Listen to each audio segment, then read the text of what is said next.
فاضل بریلوی نے مولانا قاسم نانوتوی رحمۃ اللہ علیہ پر کفر کا فتویٰ لگایا اور اس کی بنیاد تحذیر الناس کی 3 عبارتوں کو قرار دیا۔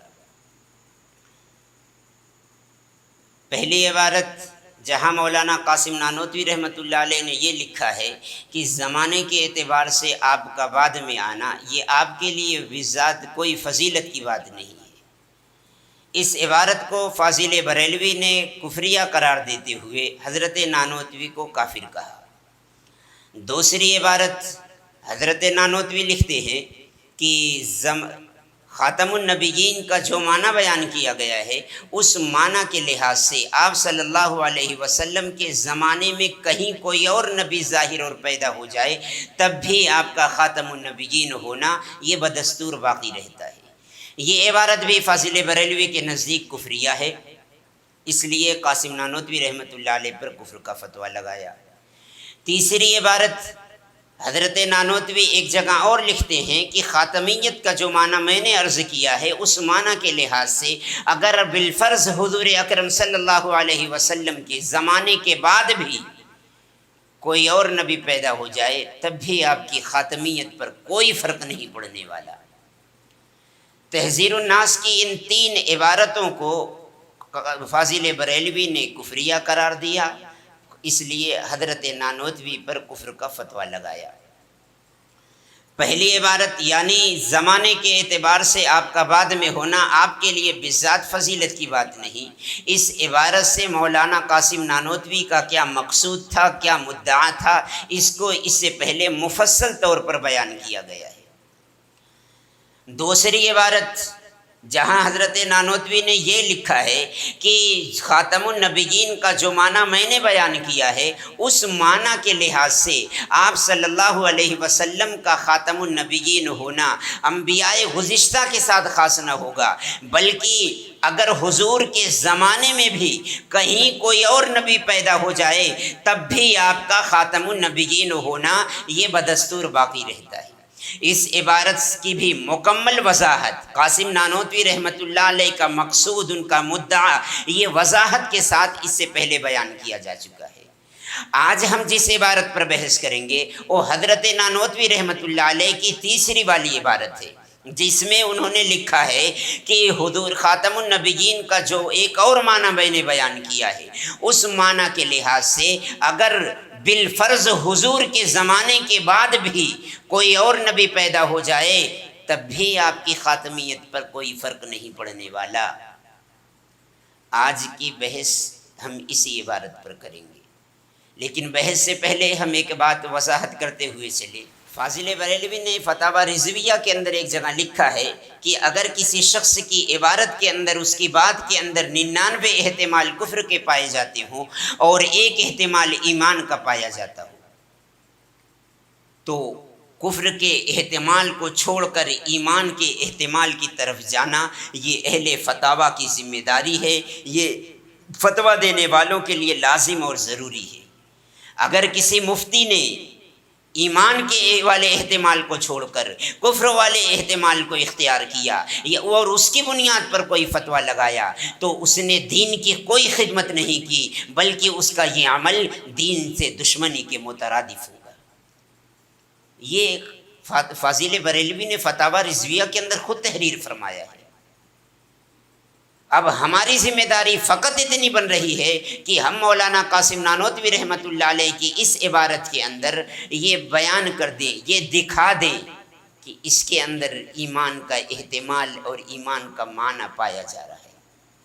اگر ہم یہ ثابت کرنے میں کامیاب ہو رہے ہیں کہ مولانا قاسم نانوتوی رحمۃ اللہ علیہ کی اس عبارت کے اندر بھی ایمان کا احتمال پایا جاتا ہے، آپ کی اس عبارت سے اسلام کی کسی بنیاد پر کوئی فرق نہیں پڑا، اسلام کے قواعد، اسلام کے اصول مسلم ہی رہے، اسلام کے قواعد پر، اسلام کے مسلمات پر کوئی ضرب نہیں پڑی، تو پھر فاضل بریلوی کے فتویٰ کی روشنی میں مولانا قاسم نانوتوی رحمۃ اللہ علیہ کو کافر کہنا یا منکر ختم نبوت کہنا یہ غلط ہوگا، اسلام کے خلاف ہوگا، اسلام کی دشمنی ہوگی۔ یہ ہم نہیں کہہ رہے ہیں، فاضل بریلوی کا فتویٰ کہہ رہا ہے کہ اگر کسی تحریر کے اندر، کسی عبارت کے اندر ایمان کا ایک احتمال، ایک معنی پایا جائے تو کفر کے جتنے احتمالات ہوں گے سب کو چھوڑا جائے گا، ایک ایمان والے احتمال کو لازم پکڑا جائے گا۔ تو اب ہماری ذمہ داری اور اس کے سوا اور کیا بن رہی ہے کہ ہم یہ ثابت کر دیں کہ قاسم نانوتوی رحمۃ اللہ علیہ کی عبارت میں بھی ایمان کا احتمال پایا جاتا ہے، ان کی عبارت بھی ایمان کے عین مطابق ہے، ان کی عبارت سے دین اسلام کی کوئی مخالفت نہیں، اسلام کے مسلمات پر کوئی ضرب نہیں، اسلام کے اصول و قواعد کی کوئی مخالفت نہیں ہو رہی ہے۔ ہماری ذمہ داری فقط اتنی ہی بن رہی ہے۔ اور دوسری بات، ہم نے اس سے پہلے والے بیان میں یہ بتایا تھا کہ ایک ہے ختم نبوت کا عقیدہ، حضور اکرم صلی اللہ علیہ وسلم کے بعد کسی بھی نبی کا اقرار نہ کرنا، کسی بھی نبی کی نبوت کو تسلیم نہ کرنا، یہ ایک ہے عقیدہ۔ اور ایک ہے ما کان محمد ابا احد من رجالکم ولکن رسول اللہ وخاتم النبیین، اس آیت کی تفسیر ہم نے پورے دلیل کے ساتھ، پوری شہادت کے ساتھ مولانا قاسم نانوتوی رحمۃ اللہ علیہ کی عبارتوں کی روشنی میں یہ ثابت کیا تھا کہ عقیدے کے اعتبار سے مولانا قاسم نانوتوی رحمۃ اللہ علیہ وہی سب کچھ کہہ رہے ہیں جو جمہور کہہ رہے ہیں، جو پوری امت کہہ رہی ہے۔ البتہ قرآن کی اس آیت کی تفسیر میں مولانا قاسم نانوتوی رحمۃ اللہ علیہ اور عام مفسرین کا اختلاف ہے۔ جب ہم نے دلیلوں سے یہ ثابت کر دیا کہ قاسم نانوتوی رحمۃ اللہ علیہ کا عقیدہ یہ وہی ہے جو امت کا عقیدہ ہے، قاسم نانوتوی رحمۃ اللہ علیہ وہی کہہ رہے ہیں جو امت کہہ رہی ہے، اب جب یہ دلیلوں سے ثابت ہو گیا تو اب قاسم نانوتوی رحمۃ اللہ علیہ کو منکر ختم نبوت کہنا، حضور کی ختم نبوت کا انکاری کہنا، یہ فاضل بریلوی کی عبارت کی روشنی میں ناجائز اور حرام قرار پائے گا۔ البتہ زیادہ سے زیادہ قاسم نانوتوی رحمۃ اللہ علیہ پر جو کچھ بھی حکم لگے گا وہ یہی لگے گا کہ ایک آیت کی تفسیر کے اندر آپ نے جمہور مفسرین، آپ نے عام مفسرین کی روش چھوڑ کر ایک دوسرا معنی بیان کیا ہے، اور معنی بھی ایسا جس کی وجہ سے اسلام کی کسی مسلمات پر کوئی ضرب نہیں پڑ رہی ہے، اسلام کی قاعدے، اسلام کے ضابطے جیسے کل برقرار تھے ویسے اس معنی کی وجہ سے بھی برقرار رہنے والے ہیں۔ تو زیادہ سے زیادہ ہم یہی کہیں گے کہ قاسم نانوتوی رحمۃ اللہ علیہ کا نے جو معنی بیان کیا ہے وہ معنی شاذ کے درجے میں ہے۔ اگر قاسم نانوتوی رحمۃ اللہ علیہ پر کوئی حکم لگتا ہے بشرطے کی انصاف دل کے اندر ہے، بشرطے کی جو فتویٰ دینے کا اصول ہے، جو قاعدہ ہے، ضابطہ ہے، یا فتویٰ دینے کا جو اصول خود فاضل بریلوی نے ذکر کیا، اگر اس کی رعایت کی جائے تو سب سے زیادہ یا سب سے بڑا جو حکم لگے گا وہ یہی لگے گا کہ قاسم نانوتوی رحمۃ اللہ علیہ نے ایک آیت کی تفسیر میں عام مفسرین کی روش چھوڑ کر کے ایک ایسا معنی بیان کیا ہے جو کسی اور مفسر نے بیان نہیں کیا، یعنی ان کا بیان کردہ معنی یہ شاذ کے درجے میں۔ اس کے علاوہ کوئی اور حکم دنیا کا کوئی بھی مفتی لگا ہی نہیں سکتا بشرطے کی انصاف۔ اب آئیے ان دونوں باتوں کی روشنی یا ان دونوں باتوں کو سمجھنے کے بعد اب آئیے قاسم نانوتوی رحمۃ اللہ علیہ نے جو یہ بیان فرمایا ہے کہ حضور اکرم صلی اللہ علیہ وسلم کے بعد بالفرض اگر کوئی اور نبی ظاہر ہو جائے تب بھی آپ کی خاتمیت پر کوئی فرق نہیں پڑے گا۔ ہم اس کو سمجھتے ہیں یہ کیا فلسفہ انہوں نے بیان کر دیا۔ قاسم نانوتوی رحمۃ اللہ علیہ نے جو عام مفسرین سے اختلاف کیا ہے لفظ خاتم النبیین کی تفسیر کے اندر، اس کے معنی کے اندر، تو تمام مفسرین یا عام مفسرین تو لفظ خاتم کا معنی یہ بیان کرتے ہیں کہ اس کا معنی ہے زمانے کے اعتبار سے آخری نبی ہونا، اور تمام مفسرین، عام مفسرین اسی آیت کو عقیدہ ختم نبوت کی دلیل بھی بناتے ہیں۔ لیکن مولانا قاسم نانوتوی رحمۃ اللہ علیہ نے اس آیت کا دوسرا معنی بیان فرمایا ہے، اور ایک نہیں بلکہ کئی معنی، کئی احتمال ذکر کیے ہیں۔ ایک احتمال تو ہم نے اس سے پہلے ذکر کیا ہے کہ لفظ خاتم کو ایک کلی قرار دیتے ہیں اور پھر اس کلی کے 3 افراد بناتے ہیں۔ خاتم الزمان، خاتم المکان اور خاتم المرتبہ۔ پھر جب یہ تین افراد اس کے قرار دیتے ہیں تو یہ معنی لیتے وقت قاسم نانوتوی رحمۃ اللہ علیہ کے نزدیک اسی قرآن کی اسی آیت سے آپ کا زمانے کے اعتبار سے ختم ہونا، آپ کا مکان کے اعتبار سے ختم ہونا اور آپ کا مرتبے کے اعتبار سے ختم ہونا، یہ سب کچھ قرآن کی اسی آیت سے ثابت ہو رہا ہے۔ یعنی جب یہ والا احتمال ذکر کریں گے قاسم نانوتوی رحمۃ اللہ علیہ تو جو عقیدہ ختم نبوت ہے اس کی دلیل حدیث مبارکہ بھی بنے گی، اس کی دلیل امت کا اجماع و تواتر بھی بنے گا اور اس کی دلیل قرآن مقدس کی یہ آیت بھی بنے گی۔ تو یہ ایک احتمال مولانا قاسم نانوتوی رحمۃ اللہ علیہ کے ہاں یہ قرار پائے گا، اور اسی عبارت کو سامنے رکھ کر کے جو اس سے پہلے بیان کیا گیا ہے اس کے اندر وضاحت کی گئی تھی۔ تو یہ ایک احتمال نکلا۔ خاتم کا دوسرا معنی، دوسرا احتمال مولانا قاسم نانوتوی رحمۃ اللہ علیہ کے یہاں یہ ہے کہ یہاں جو خاتم النبیین کہا گیا ہے تو اس کا معنی ہے نبی بالذات، یعنی حضور اکرم صلی اللہ علیہ وسلم کو جو نبوت ملی ہے یہ نبوت بالذات ہے، اور جو دیگر انبیاء کی نبوت ہے یہ بالعرض نبوت ہے۔ یہ دوسرا احتمال مولانا قاسم نانوتوی رحمۃ اللہ علیہ نے بیان فرمایا ہے۔ اگر ہم اس معنی کو دیکھیں تو مولانا قاسم نانوتوی رحمۃ اللہ علیہ کے یہاں جو منظر ابھر کر کے سامنے آئے گا وہ یہ ہے کہ وَمَا كَانَ مُحَمَّدٌ أَبَا أَحَدٍ مِّن رِّجَالِكُمْ وَلَٰكِن رَّسُولَ اللَّهِ وَخَاتَمَ النَّبِيِّينَ۔ یہ قرآن کی آیت حضور اکرم صلی اللہ علیہ وسلم کی فضیلت کو بیان کرتی ہے، حضور اکرم صلی اللہ علیہ وسلم کے مقام و مرتبہ کو بیان کرتی ہے، حضور اکرم صلی اللہ علیہ وسلم کی افضلیت کو تمام انبیاء کے مابین آپ کی افضلیت کو ثابت کرتی ہے۔ لیکن اس آیت کا عقیدہ ختم نبوت سے کوئی سروکار نہیں ہوگا مولانا قاسم نانوتوی رحمۃ اللہ علیہ کے یہاں۔ جب ہم اس آیت کا معنی نبی بالذات صرف لیتا ہوں، لیکن اس کا مطلب یہ نہیں ہے کہ مولانا قاسم نانوتوی رحمۃ اللہ علیہ نے عقیدہ ختم نبوت کا انکار کر دیا۔ میں بار بار صراحت کر رہا ہوں کہ قاسم نانوتوی کے یہاں عقیدہ ختم نبوت ایک الگ مسئلہ ہے اور آیت کی تفسیر ایک الگ مسئلہ ہے۔ کتاب کے اندر صرف ایک کتاب نہیں، تین کتابوں کے اندر تحذیر الناس، تنویر النبراس اور مناظر عجیبہ، ان تین کتابوں کے اندر 12 آپ نے اپنے عقیدے کو صراحت کے ساتھ بیان کیا ہے۔ تو عقیدہ ایک الگ مسئلہ ہے اور قرآن کی تفسیر ایک الگ مسئلہ ہے۔ دونوں کو جوڑنا یہ خیانت کی بات ہے، یہ بددیانتی کی بات ہے۔ جب خود قاسم نانوتوی صراحت کے ساتھ عقیدہ الگ بیان کر رہے ہیں، آیت کی تفسیر الگ بیان کر رہے ہیں، تو پھر دونوں کو جوڑ کر مسئلے کو خلط ملط کر کے قاسم نانوتوی پر ایسا حکم لگایا جائے یا ایسا عقیدہ ان کے منہ میں ٹھوسا جائے جس کے وہ قائل ہی نہیں، جس پر وہ راضی ہی نہیں، یہ کسی بھی اعتبار سے اہل اسلام کے لیے جائز نہیں۔ اس لیے یہ ذہنوں میں یہ بات اچھی طرح بٹھا لی جائے کہ قاسم نانوتوی کے یہاں قرآن کی آیت کی تفسیر ایک الگ بحث ہے، ایک الگ مسئلہ ہے، اور عقیدہ ختم نبوت ایک الگ بحث ہے، ایک الگ عقیدہ مسئلہ ہے۔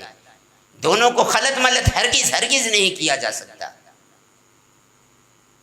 تو قاسم نانوتوی رحمۃ اللہ علیہ جب خاتم النبیین ما کان محمد ابا احد من رجالکم ولکن رسول اللہ وخاتم النبیین، اس آیت کا ایک احتمال یہ یا ایک معنی یہ بیان فرماتے ہیں کہ اس سے آپ اس آیت کا معنی ہے نبی بالذات، یعنی آپ صلی اللہ علیہ وسلم کی نبوت بالذات ہے۔ جب قاسم نانوتوی رحمۃ اللہ علیہ یہ معنی بیان کرتے ہیں تو پھر عقیدہ ختم نبوت اس کا ثبوت قرآن کی اس آیت سے نہیں ہوگا ان کے نزدیک، بلکہ عقیدہ ختم نبوت کا ثبوت قاسم نانوتوی کے یہاں قرآن حدیث متواترہ سے، جہاں پہ آپ نے فرمایا لا نبی بعدی لا نبی بعدی، اس کی صراحت سے ہوگا، اور دوسرے امت کا اجماع اور امت کا تواتر اس سے ہوگا۔ آیت کی تفسیر، آیت کا معنی ایک الگ چیز کو بیان کرے گا۔ یہ ہے قاسم نانوتوی رحمۃ اللہ علیہ کے دوسرے احتمال کا معنی۔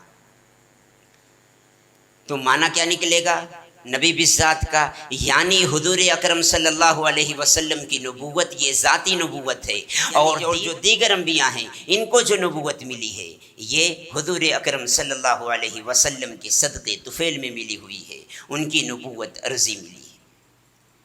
اسی طرح آپ صلی اللہ علیہ وسلم کے جو کمالات ہیں وہ آپ کے ذاتی کمالات ہیں، اور جو دیگر انبیاء کے اندر کمالات ہیں وہ سب کے سب حضور اکرم صلی اللہ علیہ وسلم کا پرتو اور آپ کا صدقہ ہے۔ یعنی تمام انبیاء کی نبوت اور ان کے کمالات کا سرا یہ حضور اکرم صلی اللہ علیہ وسلم سے آ کر کے جڑتا ہے۔ نبوت کے اندر اور کمال نبوت کے اندر آپ کی حیثیت ایک اصل کی قرار پائے گی، دیگر انبیاء یہ آپ کی فرع قرار پائیں گے۔ یہی تو مفہوم، یہی تو معنی نکل رہا ہے۔ تو جب خاتم النبیین کا معنی نبی بالذات لیا جائے، اور نبی بالذات کا معنی یہ ہے کہ نبوت کے باب میں، کمالات کے باب میں آپ صلی اللہ علیہ وسلم کی حیثیت اصل کی ہے، اور دیگر انبیاء آپ کے علاوہ جتنے بھی انبیاء ہیں ان سب کی حیثیت ایک فرع کی ہے۔ تو اسی پر مسئلہ متفرع کرتے ہوئے قاسم نانوتوی رحمۃ اللہ علیہ بیان کرتے ہیں کہ جب یہ معنی تم نے سمجھ لیا، یہ مفہوم تمہارے ذہن میں بیٹھ گیا، تو اب آگے کی بات سنو۔ اگر بالفرض و تقدیر، اگر بالفرض والمحال ہم یہ مان لیں، یہ قبول کر لیں کہ حضور اکرم صلی اللہ علیہ وسلم کے بعد کہیں کوئی اور، حضور کے بعد، حضور کے زمانے کے بعد کہیں کوئی اور نبی آ جائے، تب بھی بتاؤ نبوت کا سرا، اس کی نبوت اور اس کے کمالات کا سرا حضور سے جڑے گا کہ نہیں جڑے گا؟ اس کی بھی نبوت اور اس کے بھی کمالات تو حضور ہی کے پرتو قرار پائیں گے۔ تو اس اعتبار سے حضور کی خاتمیت یعنی حضور کی اصلیت یعنی حضور کی مرکزیت، اس پہ کہاں فرق پڑا؟ اسی بات کو قاسم نانوتوی رحمۃ اللہ علیہ نے اپنے انداز میں بیان فرمایا کہ خاتم النبیین کا جو معنی میں نے لیا ہے، یعنی نبی بالذات، یعنی اصل بالذات، یعنی موصوف بالذات، اس معنی کے لحاظ سے اگر بالفرض و تقدیر حضور کے بعد بھی کوئی نبی ظاہر ہو جائے، پیدا ہو جائے، تب بھی آپ کی خاتمیت یعنی آپ کی اصلیت، آپ کی مرکزیت، اس پہ ذرہ برابر بھی فرق نہیں پڑے گا۔ بتاؤ یہ کون سا جو ہے عقیدے کے خلاف قاسم نانوتوی نے بات کر دی؟ زیادہ سے زیادہ دنیا یہی نہ کہے گی کہ قاسم نانوتوی رحمۃ اللہ علیہ نے ایک ایسا معنی بیان کیا ہے جس کو عام مفسرین بیان نہیں کرتے۔ یہ تو ہم بھی کہہ رہے ہیں کہ ہاں قاسم نانوتوی رحمۃ اللہ علیہ نے ایک آیت کی تفسیر وہ بیان کی ہے جو دیگر مفسرین، عام مفسرین نہیں بیان کرتے۔ اس سلسلے میں قاسم نانوتوی پر جو حکم چاہے لگائیں، لیکن قاسم نانوتوی نے جو وضاحت کی ہے، قاسم نانوتوی نے جو باتیں تحریر فرمائی ہے، اس کی بنیاد پر ختم نبوت کے انکار کہاں سے ہو رہا ہے؟ اس کی بنیاد پر قاسم نانوتوی نے حضور کے بعد یا حضور کی ختم نبوت کا کہاں سے انکار کر دیا؟